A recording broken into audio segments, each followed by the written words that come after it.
তুমি ইশকে মওলার পড়ে যাবা, তখন দুনিয়ার চাহিদা তোমার আস্তে আস্তে মন থেকে সরে যাবে, মন থেকে উঠে যাবে। তখন তোমার কোনো কিছু ভালো লাগবে না। তোমার কাছে মনে হবে শুধু যদি আখিরাতের নেয়ামত, সারাবান তহুরা যত আছে, হুর হেলমান আছে, হায়াত আছে, যা কিছু আছে, ওই নেয়ামতের কথা চিন্তা করবে।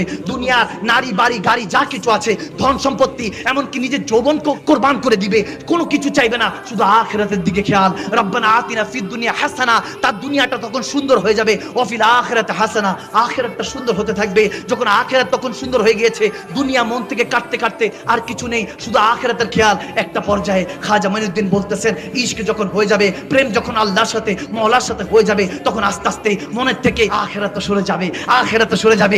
আখিরাতের হুর গেলমান চাইবে না, আখিরাতের জান্নাতের কোনো নিয়ামত চাইবে না। তখন বলতে থাকবে, আল্লাহ না দুনিয়া চাই না আখিরাত চাই, মওলা গো শুধু তোমার হতে চাই, তোমার হতে চাই, শুধু একটা বার দেখতে চাই তোমাকে, একটা বার দেখতে চাই। চিন্তা করতে পারেন, দেখি না কেন?